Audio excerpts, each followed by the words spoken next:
Assalamualaikum warahmatullahi wabarakatuh. Saya Oktaviani Pegatris, calon guru penggerak angkatan 6, akan menampilkan tayangan video diseminasi budaya positif modul 1.4. Selamat menyaksikan.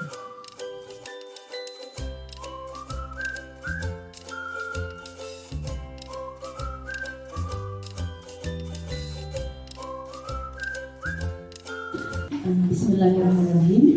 Assalamualaikum warahmatullahi wabarakatuh. Waalaikumsalam warahmatullahi wabarakatuh. Alhamdulillah, puji syukur marilah kita panjatkan kehadirat Allah Subhanahu wa taala yang telah memberikan kita nikmat sehat sehingga kita dapat berkumpul di sini dalam kegiatan diseminasi budaya positif di hari ini. Salawat dan salam kita limpahkan kepada junjungan kita Nabi besar Muhammad Sallallahu Alaihi Wasallam karena beliau merupakan suri tauladan bagi kita semua.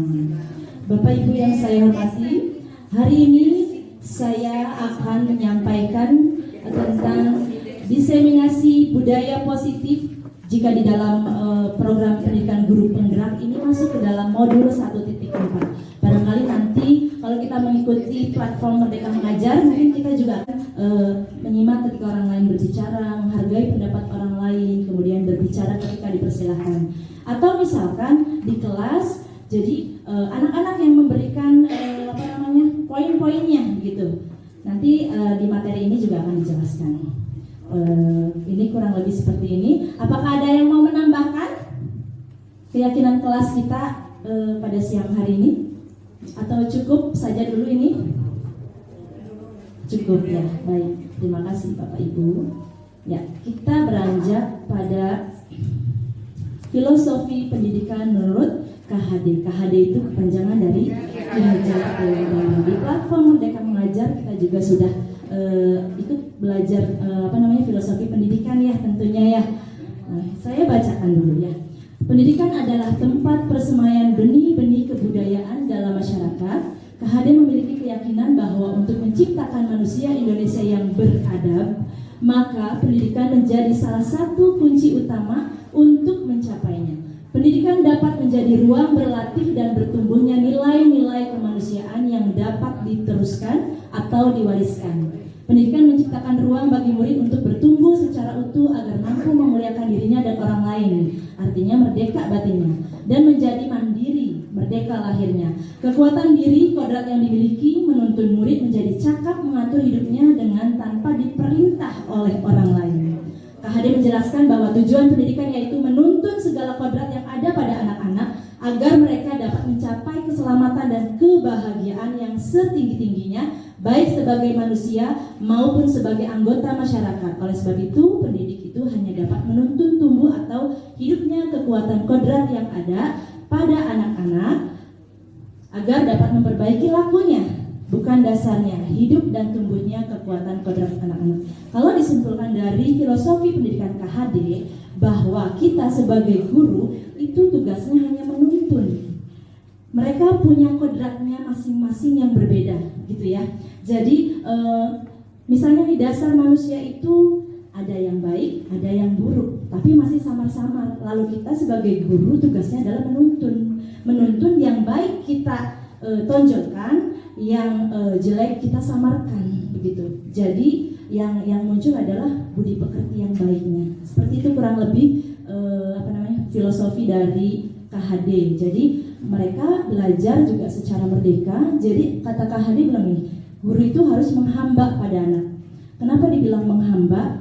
Kita harus tulus, kita harus suci, kita harus punya keikhlasan dalam menuntun anak. Jadi tidak ada hal lain, tidak ada ingin imbalan atau seperti itu dalam menuntun anak agar anak mendapatkan kebahagiaan dan keselamatan yang setinggi-tingginya. Ini ada beberapa kumpulan speaking saya tuliskan supaya tidak jenuh, begitu Bapak Ibu. Sepertinya Bapak Ibunya tegang, saya jadi ikut tegang melihatnya. Bapak Ibu, kita speaking dulu ya. Ada yang speaking pertama yaitu ikuti perintah saya. Artinya apa yang saya katakan, Bapak Ibu ikuti perintahnya. Gitu ya Bapak Ibu. Jika saya bilang tepuk 1, tepuk 2, Tepuk 3. Gitu ya Bapak Ibu ya. Baik, ini untuk melatih konsen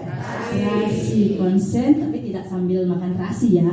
Begitu. Baik Bapak Ibu, kita mulai ya. Ikuti perintah saya. Tepuk 1. Tepuk 2. Tepuk 3. 1. Kenapa jangan ya? Karena saya tidak bicara tepuk, hanya bicara angka 1. Begitu Bapak Ibu, tepuk tangan untuk semuanya. Terima kasih. Ini yang kedua nanti saja. Kita lewat dulu ya Bapak Ibu. Nah, baik. Kita akan melakukan permainan cobalah buka. Cobalah buka ini permainannya berpasangan. Boleh ada yang mau maju ke depan, 2 orang.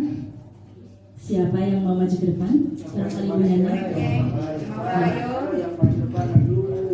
Dan ibu siapa yang mau ke depan satu lagi? Atau bapak-bapak boleh? Boleh. Ya. Ini permainan cobalah buka. Cobalah buka ini permainannya yaitu punyanya ya. Nanti bayangkan kepalkan tangannya gitu. Bayangkan yang dikepalkan di tangannya itu adalah barang berharga gitu ya. Barang yang sangat berharga. Nah, gitu ya. Barang yang sangat berharga dan ini sangat penting dalam kehidupan Anda gitu ya. Nah, tugas rekan Anda yaitu di sini juga sama. Tapi ini mencoba membuka tangannya bunyanya ya, membujuk, merayu, mengintimidasi, memarahi, silakan apapun usahanya gitu supaya dibuka gitu. Boleh, silakan dipraktikkan.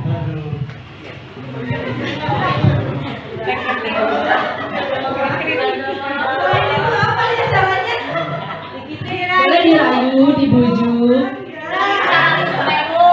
Cantik begitu ya. Sudah dibujuk, ada maunya katanya. Udah dibujuk, udah dirayu, lalu kemudian kenapa kita bisa bertahan ya Bapak Ibu, mempertahankan gitu apa yang kita hargai, ya, apa yang kita punya gitu. Kenapa ya? Ya, barang berharga atau prinsip ya begitu. Bisa jadi itu sebagai prinsip. Nah, ini kita akan menjelaskan bahwa alasannya mengapa, apa alasan Anda atau yang B itu tetap menutup, yang A itu maksudnya ya, tetap menutup kepala tangan Anda. Nah, ternyata kita sebagai manusia itu punya hal yang harus kita hargai begitu ya. Hal yang harus kita hargai diri kita sendiri gitu ya. Jangan sampai kita mau dibujuk, mau dirayu, mau diintimidasi, mau dimarahi, mau dimaki, diatur sama orang gitu. Jadi kalau itu ada dalam kemauan kita sendiri, kita bisa buka-buka aja ya. Tapi itu lahirnya dari dalam diri kita sendiri, yaitu disebut motivasi intrinsik. Jadi ada motivasi dari dalam begitu ya. Tapi kalau misalkan kita membuka tapi karena orang lain, berarti yang mengontrol orang lain atau diri kita? Tentunya orang lain. Kalau misalkan kita mau membuka karena dibujuk, mau dikasih imbalan nih 100.000 asal kamu buka tangannya, berarti kita mau dibujuk. Artinya kita mau dikontrol sama orang lain gitu. Untuk itu kita harus bisa mengontrol diri kita sendiri. Itu untuk diri kita sendiri. Sama dengan siswa, sama dengan murid. Murid tidak bisa kita harus atur sesuai dengan kemauan kita, tidak bisa. Tapi bagaimana caranya murid mempunyai motivasi dari dalam, motivasi intrinsik namanya gitu. Bagaimana caranya? Kita lanjut slide berikutnya.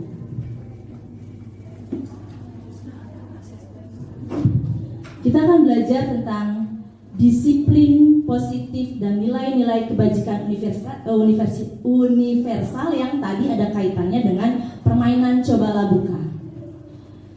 Dalam teori kontrol, Dr. William Glasser dalam control theory yang kemudiannya berkembang dinamakan choice theory, meluruskan beberapa miskonsepsi. Nah ini dia, ini saya tuh merasa tersentil sebagai guru karena saya beranggapan seperti ini. Yang pertama, ilusi guru mengontrol murid. Kita sering tidak mengontrol murid, Bapak Ibu? Sering. Kita berpikir itu baik.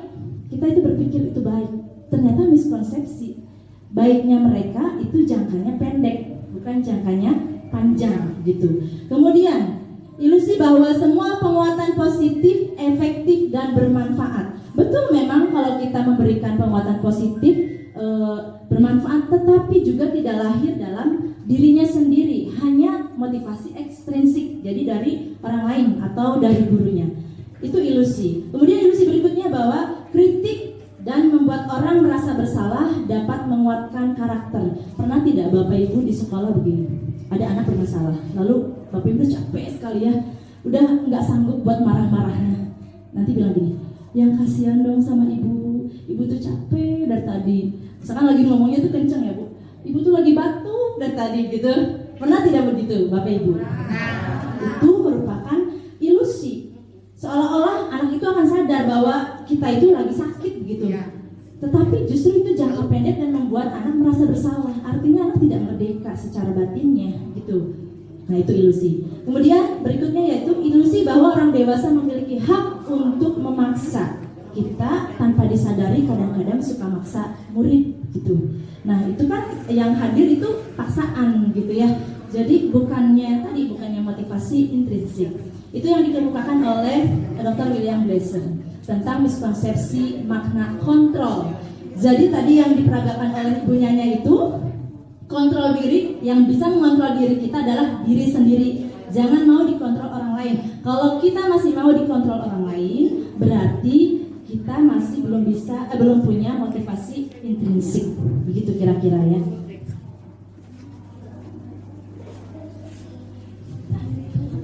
Kita akan menjelaskan disiplin positif dan nilai-nilai kebajikan universal dalam perubahan paradigma. Dari miskonsepsi tadi, maka ternyata kita tuh hanya pada saat itu kita hanya mendapatkan menganggap stimulus respon. Jadi kita hanya membutuhkan stimulus respon. Kita menganggap bahwa murid itu harus distimulus, harus dirangsang, kemudian baru ada respon. Ternyata salah gitu. Teori kontrol sebetulnya adalah seperti ini. Dari stimulus respon yang kita sebelumnya tidak tahu bahwa kebutuhan kita sama, kebutuhan murid sama nih. Ternyata kebutuhan murid berbeda. Kemudian semua orang melihat hal yang sama di dalam kelas ya. Kita ininya di dalam pembelajaran. Ternyata setiap orang memiliki gambaran yang berbeda. Kemudian kita mencoba mengubah orang agar berpandangan sama dengan kita. Kamu salah nih, harusnya seperti ini. Belum tentu orang itu sesuai dengan kita, seperti itu. Kemudian perilaku buruk dilihat sebagai suatu kesalahan. Padahal bisa jadi itu adalah bentuk mereka ingin memenuhi kebutuhan dasarnya sendiri. Kemudian perilakunya memiliki tujuan. Kemudian orang lain bisa mengontrol saya. Hanya saya yang bisa mengontrol diri saya sendiri. Nah kemudian saya bisa mengontrol orang lain. Kita tidak bisa mengontrol orang lain. Itu perbedaan antara stimulus respon dan teori kontrol. Dan berikutnya seperti itu ya. Oke, baik. Selanjutnya yang B yaitu makna disiplin. Disiplin itu biasanya berkaitan dengan apa ya Bapak Ibu? Aturan ya. Apalagi ya Bapak Ibu ya. Disiplin tuh kayaknya itu sesuatu yang ada hukumannya begitu ya. Kurang lebih seperti itu. Ternyata menurut Ki Hajar Dewantara dan Diana Gosen, kedua pakar pendidikan ini mengartikan disiplin sebagai bentuk kontrol diri. Jadi disiplin itu lahirnya dari dalam diri, bukan diperintah gitu.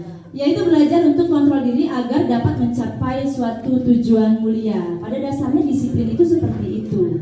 Tetapi kita umumnya menganggap bahwa disiplin itu adalah peraturan, aturan gitu ya. Nah, betul Pak. Tujuan dari disiplin positif adalah menanamkan motivasi pada murid-murid kita, yaitu untuk menjadi orang yang mereka inginkan dan menghargai diri sendiri dengan nilai-nilai yang mereka percaya. Jadi tujuannya tuh bukan untuk kita kok sebetulnya, ketika kita ingin anak-anak kita budi pekertinya baik, begitu. Sebetulnya bukan untuk kita, bukan untuk kepuasan kita, tetapi untuk harga diri anak tersebut, harga diri murid-murid kita. Nilai harga dirinya tuh, mereka tuh menghargai dirinya sendiri tidak? Karena murid kan belajar ya, kita sudah mendidik, menuntunnya begitu. Jadi intinya motivasi itu harus lahir dari dalam dirinya. Ketika murid-murid kita memiliki motivasi tersebut, mereka telah memiliki motivasi intrinsik yang berdampak jangka panjang. Kalau motivasi itu lahirnya dari dalam diri sendiri, insya Allah nanti dampaknya akan panjang. Kalau misalkan itu dari eksternal, dari ekstrinsik, dia akan ketergantungan gitu. Jadi minta motivasi dari orang lain untuk mengontrol dirinya. Mereka akan tetap berperilaku baik dan berlandaskan nilai-nilai kebajikan karena mereka ingin menjadi orang yang menjunjung tinggi nilai-nilai yang mereka hargai. Itu tujuan dari makna disiplin dan motivasi intrinsik begitu. Bisa disimpulkan di sini bahwa disiplin itu disiplin yang positif. Disiplin positif mempelajari bagaimana cara mengontrol diri dan bagaimana menguasai diri untuk memilih tindakan yang mengacu pada nilai-nilai yang kita hargai. Sebagai pendidik, tujuan kita adalah menciptakan anak-anak yang memiliki disiplin diri sehingga mereka bisa berperilaku dengan mengacu pada nilai-nilai kebajikan universal dan memiliki motivasi intrinsik, bukan ekstrinsik. Nah, berkaitan dengan nilai-nilai kebajikan universal, apa sih nilai-nilai kebajikan universal? Nilai-nilai kebajikan adalah sifat positif manusia yang merupakan tujuan mulia yang ingin dicapai setiap individu. Di sini ada dari William Glasser, kemudian dari Diana Goshen bahwa nilai-nilai kebajikan diyakini seseorang maka motivasi. Jadi kalau misalkan nilai-nilai kebajikan orang itu kita yakini, nilai-nilai kebajikannya sendiri dia yakini begitu ya, lalu kemudian akan menimbulkan motivasi intrinsik. Bisa dilihat salah satunya karena ada beberapa juga nilai-nilai kebajikan tidak hanya dari profil pelajar Pancasila, tapi karena kita sekarang digaungkan dengan profil pelajar Pancasila juga masuk ke dalam nilai-nilai kebajikan. Yang pertama yaitu beriman, bertakwa kepada Tuhan Yang Maha Esa dan berakhlak mulia. Yang kedua mandiri, yang ketiga bernalar kritis, yang keempat berkebinekaan global, yang kelima bergotong royong. Kreatif ini belum dikebawahin.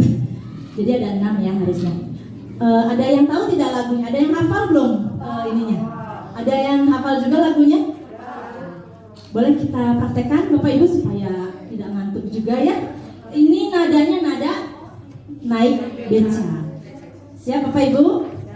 1, 2, 3. Belajar Pancasila, beriman dan bertakwa pada Tuhan Yang Esa dan berakhlak mulia, berkebinekaan global, gotong royong mandiri, kreatif dan bernalar kritis. Tepuk tangan. Karena deg-degan saya jangan jawab. Terima kasih Bapak Ibu ya, mudah-mudahan tidak jenuh begitu ya. Baik Bapak Ibu, kita lanjutkan. Ini adalah materi selanjutnya yaitu tentang teori motivasi, hukuman dan penghargaan juga restitusi. Kita akan belajar tentang 3 motivasi dulu, teori motivasi dulu. Ada 3 motivasi perilaku manusia. Yang pertama, untuk menghindari ketidaknyamanan atau hukuman. Jadi misalnya ada murid nih tidak mau terlambat hanya karena tidak mau dihukum gitu. Itu motivasi yang pertama, itu salah satu contohnya. Kemudian yang kedua, untuk mendapatkan imbalan atau penghargaan dari orang lain. Misalnya nih, anak-anak lagi baris, anak-anak baris yang tertib ya. Kalau barisnya tertib, ibu kasih stiker bintang. Nah, tiba-tiba anak-anak barisnya tertib. Itu disebut motivasi, masih motivasi ekstrinsik, belum intrinsik. Nah, itu tapi kita masuk ke dalam 3 motivasi perilaku manusia. Yang ketiga yaitu untuk menjadi orang yang mereka inginkan dan menghargai diri sendiri dengan nilai-nilai yang mereka percaya. Ini mungkin motivasi yang ketiga ini adalah motivasi yang intrinsik, motivasi yang sempurna. Jadi motivasinya ada di dalam diri sendiri. Mereka menghargai nilai-nilai yang mereka percaya itu baik, begitu. Kita lihat di sini ada hukuman, ada konsekuensi dan restitusi. Kalau tadi motivasinya, sekarang hukuman, konsekuensi dan restitusi. Sebelum ke restitusi, kita ke hukuman dan konsekuensi. Adakah perbedaan antara hukuman dan konsekuensi? Bagaimana Bapak Ibu? Ada tidak perbedaannya antara hukuman dan konsekuensi? Ada tidak? Ada, baik. Ada yang jawab sama? Tidak ada. Bila sama, di mana persamaannya? Ada yang sama, ada yang berbeda. Oke. Bila berbeda, bagaimana perbedaannya? Gitu. Kalau Bapak Ibu menjawab berbeda, apa perbedaannya antara hukuman dan konsekuensi?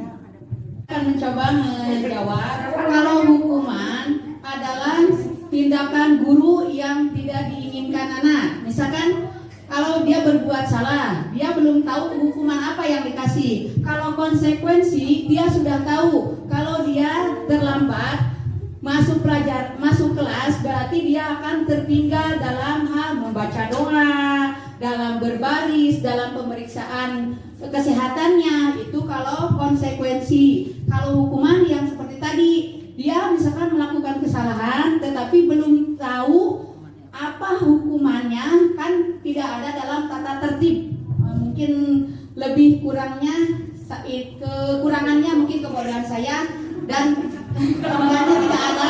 Assalamualaikum warahmatullahi wabarakatuh. Terima kasih Ibu, tepuk tangan. Ya baik, bagus sekali jawabannya Ibu. Memang betul, hukuman dan konsekuensi pasti berbeda ya. Hukuman memang kita tidak tahu, kalau anak itu tidak tahu kalau dia buat kesalahan mau dihukum apa nih saya, ya, supaya nanti kita punya gambarannya gitu ya, lebih jelasnya. Di sini saya akan bacakan. Iva kurang menguasai pelajaran matematika, sehingga pada saat pelajaran tersebut berlangsung, dia lebih banyak berdiam diri atau menggambar di buku pelajarannya.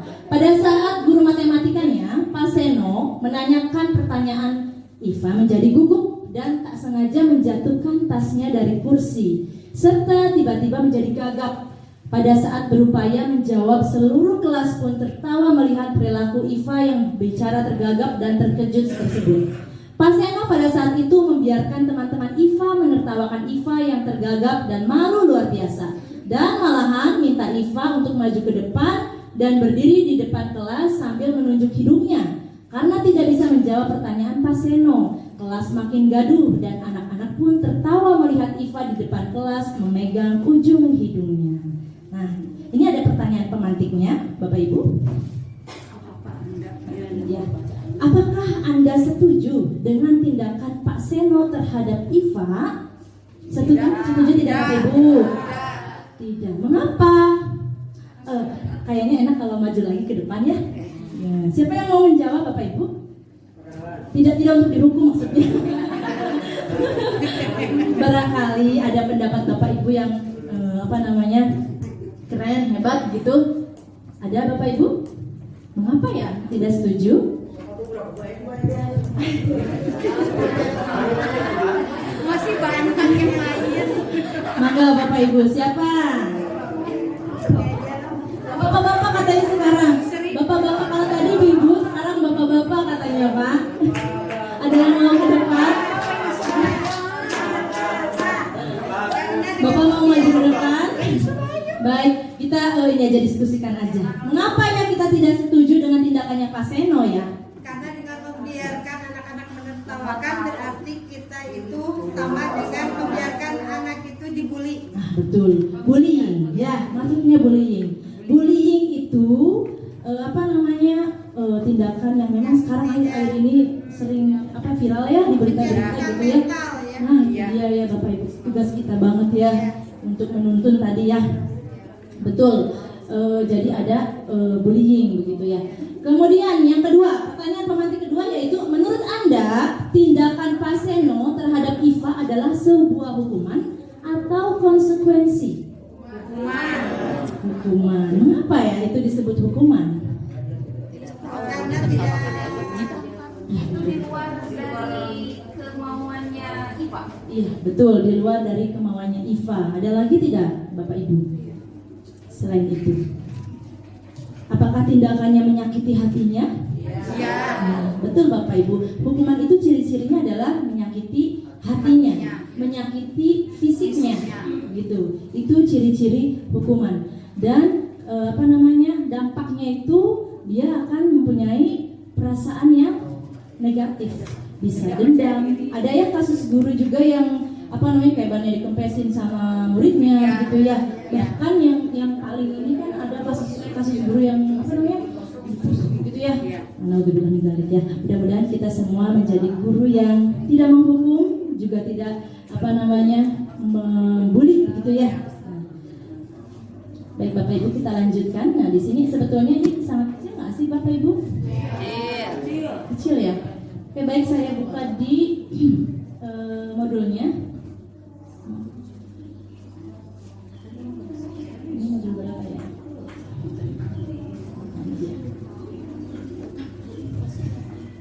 Nah ini yang pertama. Saya tidak Bu.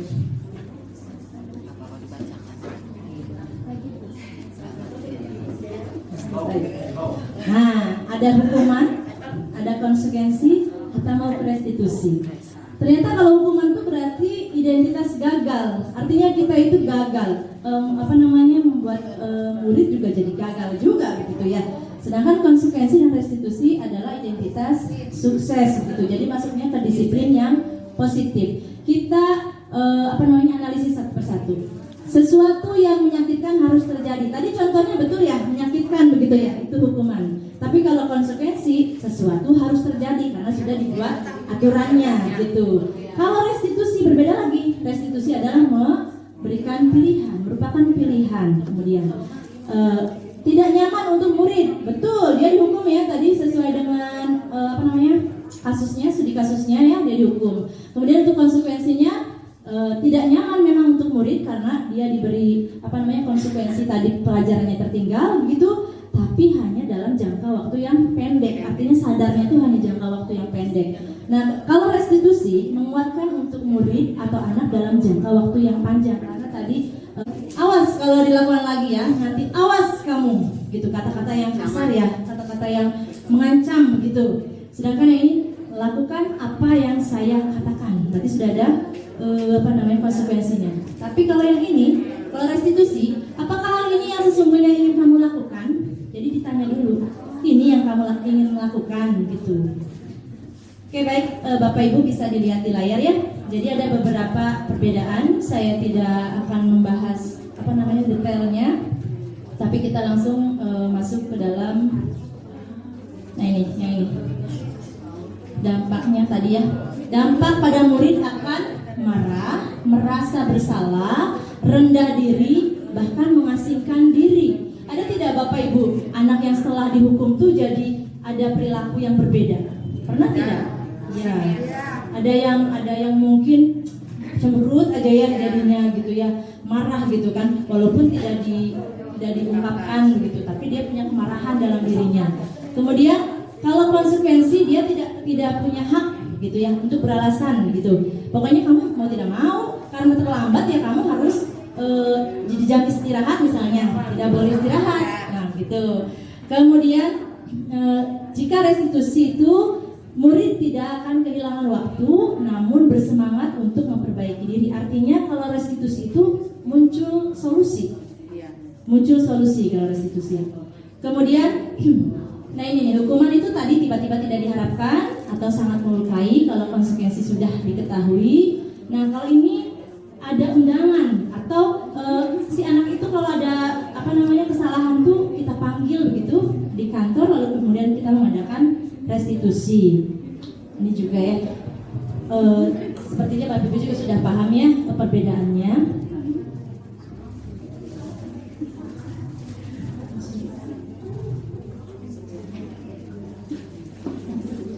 Nah, kita ada kegiatan pemantik lagi ya Bapak Ibu. Kegiatan pemantik ada studi kasusnya, yaitu Ibu Anas, guru kelas 2 SD, mendapatkan masalah. Murid-muridnya tidak bisa tertib berdiri antri di depan pintu kelas dan selalu berebutan masuk ke dalam kelas setelah jam istirahat. Ini tentunya sangat mengganggu proses pembelajaran, di mana kelas tidak dapat mulai tepat waktu karena Ibu Anas sibuk menenangkan murid-muridnya untuk waktu yang cukup lama. Akhirnya Bu Anas berpikir cepat dan mengandalkan stiker bintang yang tadi saya sudah kasih contoh ya. Setiap murid-muridnya akan masuk kelas usai jam istirahat. Bu Anas akan mengiming-imingi murid-muridnya dengan stiker bintang. Siapa yang dapat berdiri lurus dan berbaris rapi antri di depan pintu dapat bintang dari Bu Anas. Sebagian besar murid-muridnya menyambut tantangan tersebut dan langsung berdiri rapi di depan pintu agar mendapatkan stiker bintang. Hal ini terus dilakukan Bu Anas selama beberapa minggu. Karena cukup berhasil membuat murid-muridnya berdiri rapi antri di depan pintu, sampai pada suatu saat Bu Anas sakit dan terpaksa digantikan Pak Heru. Pak Heru tidak mengetahui tentang stiker bintang. Dan benar saja, pada saat mau masuk ke kelas usai jam istirahat, murid-murid kelas 2 kembali berebutan masuk kelas. Apa yang terjadi? Mengapa? Pertanyaan pemantiknya adalah, berdasarkan teori motivasi yang telah Anda pelajari pada pembelajaran tadi ya ini, kira-kira apa motivasi murid-murid kelas 2 untuk bersedia berdiri antri sebelum masuk kelas? Siapa yang mau menjawabnya?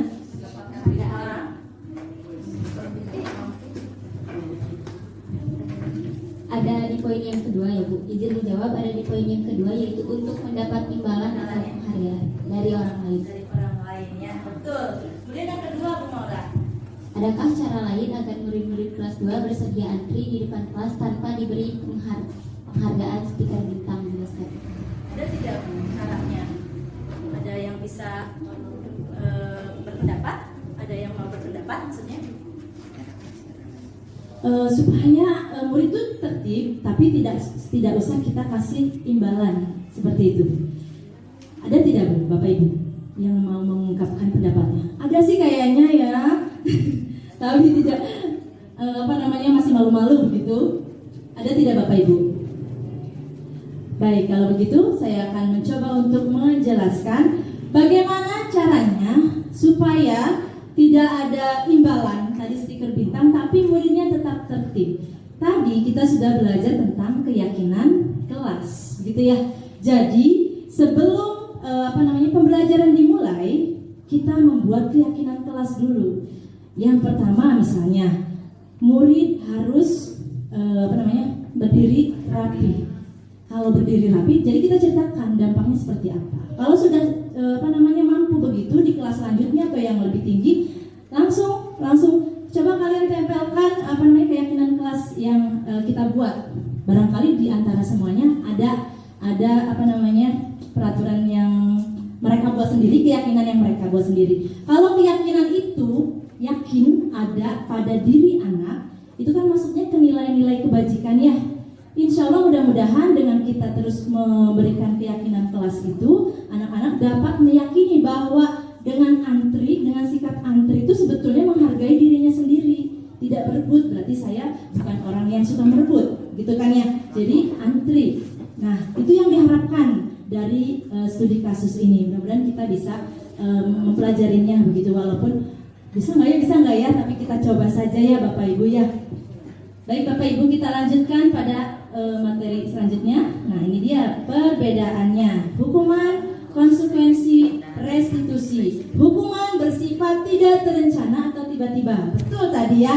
Kemudian hukuman bersifat satu arah. Jadi hanya kemauannya guru, dari pihak guru yang memberikan, dan murid hanya menerima suatu hukuman tanpa melalui suatu kesepakatan atau pengarahannya hanya dari pihak guru. Kemudian kalau konsekuensi itu sudah terencana atau sudah disepakati, sudah dibahas dan disetujui oleh murid dan guru. Memang bagus, tapi tetap dampaknya tidak dampak panjang. Seperti tadi yang diceritakan Ibu Iva itu kan ya, ketika Ibu Ivanya sakit lalu digantikan dengan Pak Heru, tetap aja kembali lagi. Itu artinya dampaknya tidak dampak panjang, hanya dampak pendek begitu ya.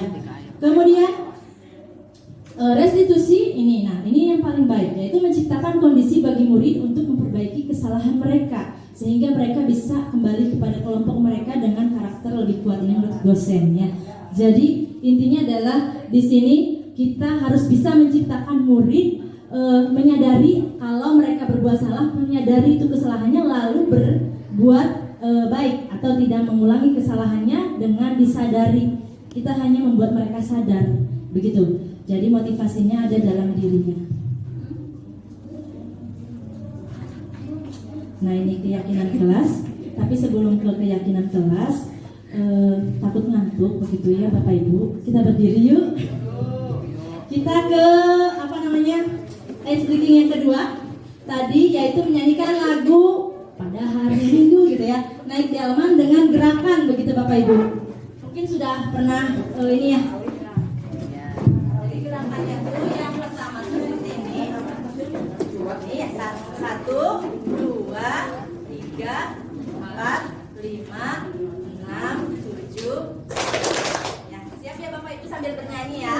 3, 2, 1. Pada hari Minggu ku turut ayah ke kota, naik delman istimewa, ku duduk di muka, ku duduk samping Pak Kusir yang sedang bekerja, mengendarai kuda supaya baik jalannya.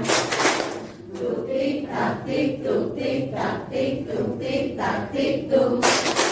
Tuk tik tak tik, tuk tik tak, suara sepatu kuda. Terima kasih Bapak Ibu, tepuk tangan. Mudah-mudahan terhibur walaupun sebentar, agak gerak begitu ya. Baik Bapak Ibu, kita lanjutkan pada materi keyakinan kelas. Nah, mengapa keyakinan kelas? Mengapa tidak peraturan kelas saja? Nah, ini ada pertanyaan pemantiknya Bapak Ibu. Mengapa kita memiliki peraturan tentang penggunaan helm pada saat mengendarai kendaraan roda 2 atau motor? Mungkin jawabannya adalah untuk keselamatan. Atau ada nggak yang jawabannya takut ditilang gitu? Salah satunya dia bilangnya takut ditilang, bisa jadi. Tapi mungkin kita sudah sadar bahwa dengan memakai helm untuk menyelamatkan kita begitu ya. Amit sih gitu, kalau terjadi kecelakaan setidaknya kepala kita dilindungi. Keyakinan tidak itu? Keyakinan pakai helm untuk misalnya nutupin muka dari debu, keyakinan kan ya? Pakai helm supaya tidak ditilang, keyakinan. Pakai helm supaya selamat juga keyakinan. Artinya keyakinannya sudah ada dalam diri nih. Saya naik motor harus pakai helm gitu ya. Kalau nggak pakai helm ya nanti misalkan muka saya kena debu misalkan, atau nanti gimana gitu ya. Itu keyakinan, artinya muncul keyakinan itu dalam diri kita, sama dengan keyakinan di kelas begitu. Sebelum belajar, anak-anak saya sulapnya. Anak-anak sebelum kita belajar, anak-anak buat keyakinan kelas. Siapa yang mau memberikan pendapatnya? Ibu tidak boleh pukul-pukul meja katanya gitu. Iya betul, harus diyakini ya. Kalau pukul meja tuh nanti apa? Berisik begitu ya. Jadi ada dampaknya begitu. Ibu, nanti kalau ke belakang harus izin. Betul, kita harus punya sikap yang sopan dan santun ketika ke belakang harus izin. Itu memberikan keyakinan-keyakinan kepada murid bahwa hal-hal itu adalah hal-hal yang berharga ada di dalam dirinya gitu. Kemudian Bapak Ibu, ini ada contoh lagi. Mengapa kita memiliki peraturan tentang penggunaan masker dan mencuci tangan setiap saat? Kemarin kan pandemi ya, jadi kita harus pakai masker. Apakah karena perintah dari pemerintah? Bisa jadi. Nah itu masuk ke keyakinan, karena diperintah sama pemerintah. Atau juga positifnya adalah kita untuk kesehatan atau keselamatan kita supaya tidak terpapar virus COVID gitu ya. Itu juga keyakinan. Gitu. Apa yang kita yakini maka kita perbuat. Sama dengan di kelas, kalau murid sudah yakin, mereka yakini, insya Allah nanti mereka juga akan melakukannya begitu. Jadi juga kita meyakinkan begitu, membuat keyakinan kelas sebelum pembelajaran dimulai. Terus setiap hari berbeda-beda. Jadi supaya mereka juga dapat profil pelajar Pancasilanya bernalar kritis ya. Dapat juga kreatifnya. Kemarin saya membuat, nah ini dia. Jadi anak-anak itu menulis dulu, menulis keyakinan kelasnya, apa yang mereka ingin tulis, kemudian tempelkan. Kreasi Bapak Ibu mungkin lebih kreatif daripada saya, gitu ya. Mungkin bisa dibikin seperti di kertasnya gitu ya, ditempel begitu. Tetapi kenapa saya tempel di sini? Karena ini akan berubah-ubah. Jadi saya akan setiap pembelajaran dimulai, saya akan mencoba untuk membuat keyakinan lagi begitu. Jadi keyakinannya tidak pluk di situ permanen begitu. Tidak, tapi setiap pembelajaran dimulai, saya mencoba untuk saya kasihkan kertasnya, silakan tempel. Nanti besoknya lagi kalau misalkan ini kertas masih bisa berfungsi di balik, silakan tulis lagi, tempel lagi. Begitu nanti kita bacakan apa saja sih yang kita sepakati hari ini, pembelajaran hari ini. Seperti itu kira-kira contohnya. Dari kesimpulan tadi yang saya sudah sampaikan bahwa keyakinan kelas yaitu nilai-nilai kebajikan universal yang disepakati secara tersirat dan tersurat. Jadi boleh kita dengan menulis tadi atau langsung ngomong, langsung berbicara, boleh. Jadi tidak harus terpaku pada tersurat, boleh tersirat. Lepas dari latar belakang suku, negara, bahasa maupun agama. Ini kayaknya bukan negara saya, kayaknya salah tulis. Jadi kita tidak wah ini mah orang Jawa harus seperti ini, wah ini orang Sunda tidak bisa begitu ya. Jadi kita harus sama ya, setiap manusia sama. Nah ini materi selanjutnya, kebutuhan dasar manusia. Mungkin tadi di awal saya juga agak-agak sudah menyentil tentang kebutuhan dasar manusia. Kebutuhan dasar manusia itu setiap tindakan manusia adalah untuk memenuhi kebutuhan dasar hidupnya. Ada 5 kebutuhan dasar. Yang pertama, kebutuhan untuk bertahan hidup. Kemudian yang kedua, kasih sayang dan rasa terima kasih. Yang ketiga, kebebasan. Yang keempat, kesenangan. Dan yang kelima, penguasaan. Nah, saya langsung ke ilustrasinya ya. Dinda, seorang anak kelas 3 SD, begitu tiba di rumah, sepulang dari sekolah menangis dan mengadu pada ibunya bahwa dia benci pada Ibu Rani, gurunya. Menurut Anda, kebutuhan apa yang berusaha dipenuhi oleh Dinda jika jawabannya Dinda seperti ini? Ibu guru bilang, aku tidak boleh bersenandung sewaktu mengerjakan tugas. Katanya kelas harus tenang, tidak ada suara. Kan enggak seru jadinya. Nah, dari ilustrasi ini, Bapak Ibu, Dinda ini yang belum terpenuhi kebutuhan dasar hidupnya apa ya?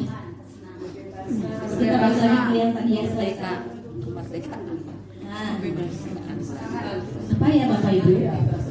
Kebebasan. Ada yang kebebasan, ada yang kesenangan, ya itu sudut pandang kita ya, betul? Ya betul, memang kebebasan. Jadi Dinda itu pengennya bebas aja, saya mau belajar ya sambil nyanyi kayak gitu ya. Saya pengen bebas tapi saya tetap kok belajar gitu kan ya. Dan kesenangan, dia merasa senang karena kalau dia belajar sambil bersenandung begitu ya. Jadi kebutuhan dasarnya itu yang harus terpenuhi, kebebasan.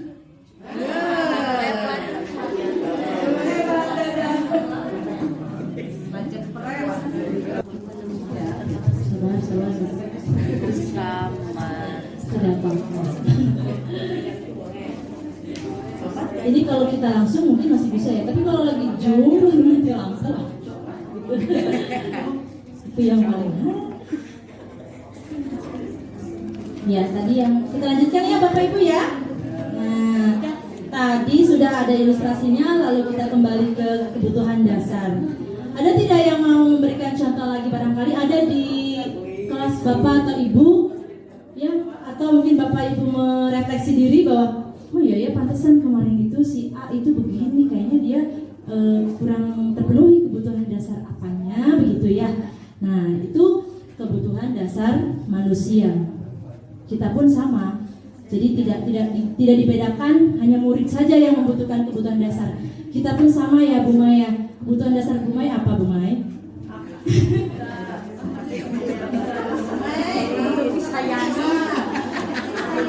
Untuk disayangi. Kasih sayang gitu ya. Benar dong, kita harus dikasih sayang sama orang-orang terdekat kita, begitu maksudnya.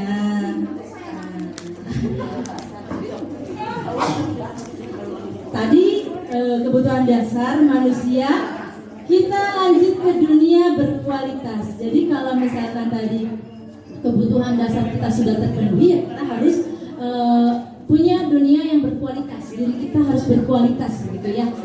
Di sini dijelaskan bahwa murid mempunyai gambaran dunia berkualitas. Untuk itu guru dapat memasukkan hal-hal bermakna dan nilai-nilai kebajikan. Yang tadi tujuan pendidikan menurut KHD yaitu menuntun murid untuk mendapatkan keselamatan dan kebahagiaan yang setinggi-tingginya sesuai dengan kodratnya, gitu. Nah, jika guru dapat membangun budaya yang positif dalam setiap individu murid, tentu murid akan meraih dunia berkualitas. Karena hal itu merupakan bentuk penghargaan nilai-nilai kebajikan. Jika murid bisa menghargai dirinya sendiri, artinya dia mempunyai nilai-nilai kebajikan sehingga dunia dia itu berkualitas. Kurang lebih seperti itu kesimpulannya ya Bapak Ibu dari dunia berkualitas. Nah, kita lanjut. Memang materi budaya positif itu sangat banyak Bapak Ibu. Jadi kita harus mempelajari. Sebenarnya ini pelajaran di modul 1 ini sebetulnya menyentil kita. Jadi langsung arahnya itu ke kita sebagai guru harus bagaimana. Nah, ini ada 5 posisi kontrol. Tadi kita di awal sudah saya sudah menyampaikan tentang kontrol diri. Nah, di sini ada 5 posisi kontrol yang diterapkan seorang guru. Ya. Tadi sudah dibahas yang pertama, hukuman guru punya posisi kontrol penghukum. Tapi ini baik tidaknya kita bahas. Kedua, pembuat rasa bersalah. Ketiga, teman. Keempat, pemantau. Dan kelima, manajer. Ini penjelasannya Bapak Ibu. Penghukum, seorang penghukum atau guru misalnya menghukum, itu bisa menggunakan hukuman secara fisik atau secara verbal atau lisan. Orang-orang yang menjalani posisi penghukum senantiasa mengatakan bahwa sekolah memerlukan sistem atau alat yang dapat lebih menekan murid, gitu ya. Biasanya kata-katanya seperti ini: patuhi aturan saya, atau awas, kamu selalu saja salah. Jadi selalu mengeluarkan kata-katanya juga mencaci maki, begitu ya. Nah, ini pemantau. Pemantau itu biasanya mengawasi, memantau berarti mengawasi. Pada saat kita mengawasi, kita bertanggung jawab atas perilaku orang-orang yang kita awasi. Kemudian kalau pemantau itu menggunakan sanksi atau tadi konsekuensi, jadi dapat memisahkan hubungan pribadi dengan murid, gitu kan. Misalnya contohnya kata-katanya, peraturannya apa? Kamu tahu tidak peraturannya apa? Gitu. Kemudian apa yang telah kamu lakukan? Sanksi atau konsekuensinya apa? Itu biasanya terjadi pada posisi kontrol pemantau, sebagai pemantau. Lanjut, yaitu sebagai teman. Ada guru yang dekat dengan murid seperti teman ya. Ketika muridnya sedang punya kesalahan, biasanya seperti ini. Ini contohnya. Ayo bantulah demi Bapak ya, kata Pak Buso begitu ya. Misalnya ke muridnya begitu ya. Ayo ingat tidak bantuan Bapak selama ini ke kamu. Ayo ingat tidak bantuan Ibu selama ini ke kamu. Ya sudah, kali ini tidak apa, nanti Ibu bantu bereskan. Nah, itu seolah-olah jadi teman, tapi justru akan ketergantungan. Kalau tidak ada ibu atau bapak tersebut, ketika dia buat kesalahan, dia merasa membutuhkan si guru tersebut, gitu. Kemudian pembuat merasa bersalah. Ini ketika fasilitator menjelaskan itu atau instruktur menjelaskan ini, saya terus terang aja merasa tersentil karena saya sering sekali melakukan ini, padahal sangat buruk ternyata. Jadi guru tuh suaranya lembut, tidak marah-marah, tapi ngomongnya gini, Ibu sangat kecewa sekali dengan kamu, gitu. Berapa kali Bapak harus memberikan kamu? Jadi kayak memelas, kita tuh memelas gitu. Gimana coba kalau orang tua kamu tahu, gitu kan? Kamu gak kasihan sama Ibu, gitu. Nah itu kata-kata yang memelas, tapi dampaknya justru malah sangat buruk. Jadi anak merasa sangat bersalah, begitu. Pembuat merasa bersalah. Itu posisi kontrol ini. Jadi saya juga merasa tersentil. Saya juga pernah seperti itu, gitu. Mudah-mudahan dengan belajar ini kita bukan di posisi kontrol yang apa. Nah, ini yang terakhir yaitu posisi manajer. Posisi manajer itu posisi di mana guru berbuat sesuatu bersama murid mempertanggungjawabkan perilakunya, mendukung murid agar dapat menemukan solusi atas permasalahan sendiri. Biasanya dikatakan apa yang kita yakini, tadi balik lagi ke keyakinan kelas. Apa kamu meyakininya? Gitu. Misalnya, misalkan si A, kenapa kamu pukul-pukul meja? Begitu ya. Kita sudah buat keyakinan, sudah. Apa yang kamu yakini tidak boleh pukul-pukul meja. Biasanya seperti itu jawaban-jawabannya. Lalu mengapa kamu senang? Misalkan, jadi menanyakan dulu apa sih alasannya, gitu ya. Kenapa kamu berbuat seperti itu? Itu adalah posisi manajer. Jadi kita membimbingnya dulu, gitu kan. Jadi untuk mengaturnya itu dengan membimbingnya dulu, gitu. Seperti itu. Mudah-mudahan kita ada di posisi berapa, Bapak Ibu? Posisi yang ke-5, yaitu posisi manajer. Mudah-mudahan kita bukan posisi penghukum, bukan posisi teman juga. Teman mungkin bisa, tapi maksudnya jangkanya ya begitu, ada batasan, betul. Kemudian kita bukan posisi pemantau saja gitu, tapi kita lebih sempurna ke posisi kontrol manajer untuk mengontrol murid-murid kita. Kita akan, ini adalah poin penting dari budaya positif, yaitu segitiga restitusi yang tadi sudah dibahas sebelumnya tentang hukuman, kemudian tentang konsekuensi dan restitusi. Nah, ini segitiga restitusi adalah poin penting dari budaya positif ketika ada masalah di dalam kelas. Kita harus seperti apa begitu? Nah, di sini ada tiga, segitiga itu tiga berarti ya, tiga restitusi. Yang pertama yaitu menstabilkan identitas. Nah, menstabilkan identitas itu misalnya begini, ketika anak itu dipanggil ke kantor misalnya, ke ruang guru, kemudian dia berbuat salah, kita menanyakan atau kita mengiyakan dulu begitu ya. Ya betul, setiap orang punya rasa salah, merasa bersalah begitu ya, melakukan kesalahan, maaf. Kemudian kamu bukan satu-satunya yang melakukan kesalahan itu. Jadi kita menstabilkan dulu identitasnya bahwa tidak dia aja kok yang melakukan kesalahan, tapi semua manusia juga melakukan kesalahan. Jadi itu menstabilkan identitas dulu. Kemudian setelah menstabilkan identitas, kita lanjut ke validasi kebutuhan. Nah, tadi misalnya pukul meja, atau tadi kasusnya Iva ya, yang Dinda yang bersenandung begitu ya. Jadi kamu kenapa sih kok mau suka bersenandung? Jadi dia akan memberikan poin balik bahwa saya suka bersenandung karena saya senang, misalnya begitu ya. Saya memukul-mukul meja karena saya senang, gitu ya. Nah, barulah kita ke nilai keyakinan. Betul, memang memukul-mukul meja membuat rasa senang tersendiri. Tapi alangkah lebih baiknya misalnya nanti kamu bisa ikut ekskul misalnya, di sekolahnya ada ekskul memukul gendang misalnya begitu ya Bapak Ibu. Jadi kita arahkan, kita buat solusi begitu ya. Jadi bahwa menanyakan keyakinan itu kita dengan mempunyai solusinya gitu ya. Itu segitiga restitusi. Nah ini langkah-langkahnya tadi ya, menstabilkan identitas. Boleh Bapak Ibu nanti praktikan di di kelas ya. Misalkan dengan studi kasus atau kasus beneran, silakan bisa dipraktikan. Ini yang menstabilkan identitas, kita semua kan yang terbaik yang bisa kita lakukan. Kemudian validasi tindakan yang salah, semua perilaku memiliki alasan. Jadi tadi balik lagi ke kebutuhan dasar. Kemudian menanyakan keyakinan, jadi memiliki motivasi internal. Kemarin saya sudah membuat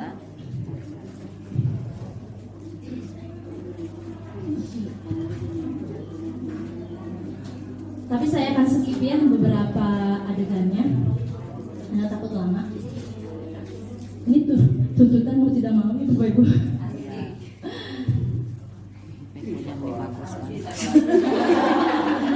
Jadi kita syuting gitu ya. Acan di chat. Kita acan gitu di chat. Kongsi. Nah.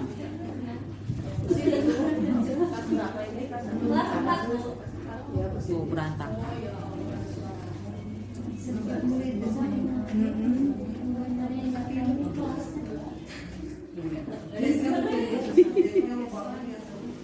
Tadi sudah dicoba Bu.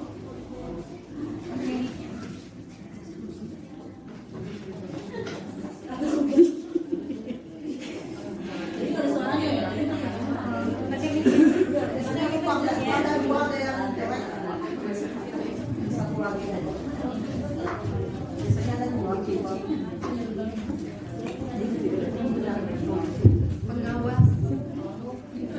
bawah 10 atau 13. Ini adalah saya di sini menanyakan kenapa dia memberantakin pojok literasi begitu. Nah,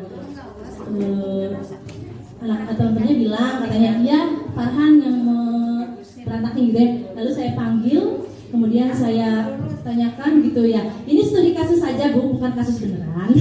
Hanya studi kasus. Kemudian saya mencoba mempraktikkan. Boleh Ibu Bapak di sekolah mempraktikannya gitu ya. Boleh kasusnya kasus beneran atau studi kasus gitu ya. Jadi jadi lebih paham gitu maksudnya ke kitanya kalau kita sudah praktik begitu ya. Ini saya skip aja ya Bu karena juga nggak ada suaranya juga. Ini ada dua masalah juga ini. Nah ini ceritanya studi kasusnya membuang sampah di kolong meja begitu. Nah ini juga saya membuat studi kasusnya. Ini tadinya saya mau nyetel ini nih Bu. Ini yang dari instrukturnya, tapi nggak ada suaranya.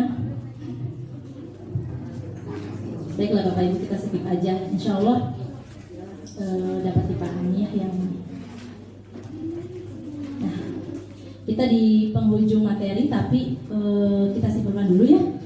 Kesimpulannya yaitu budaya positif, sesuai dengan judulnya, budaya positif menciptakan lingkungan positif agar terbentuknya suatu budaya positif adalah suatu proses perjalanan pendidikan yang harus kita jalani karena ini merupakan tanggung jawab kita sebagai seorang pendidik, sebagai seorang pemimpin pembelajaran. Jadi kita adalah guru yang berperan sebagai pemimpin pembelajaran di kelasnya. Suatu lingkungan yang aman dan nyaman akan memberikan murid kesempatan dan kebebasan untuk berproses, belajar, membuat kesalahan, belajar lagi sehingga mampu menerima dan menyerap suatu pembelajaran.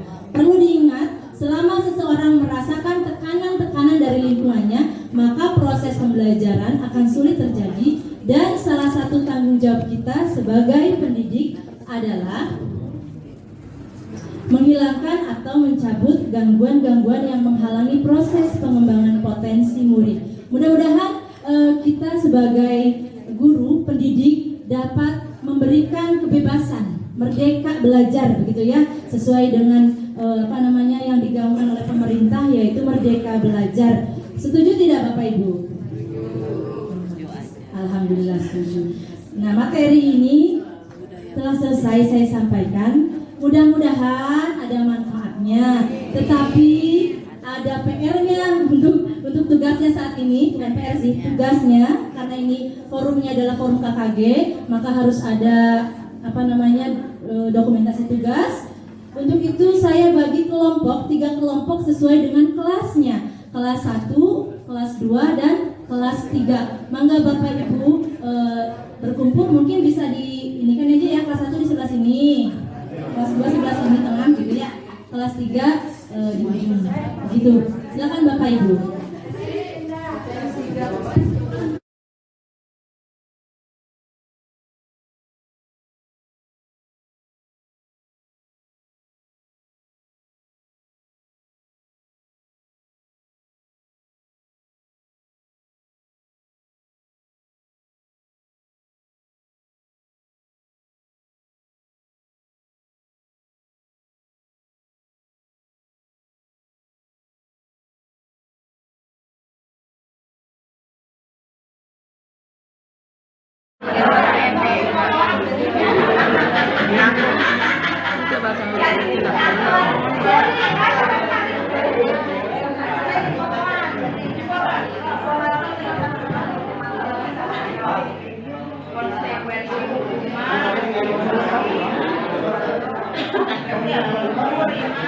Kelas gitu. Dari anak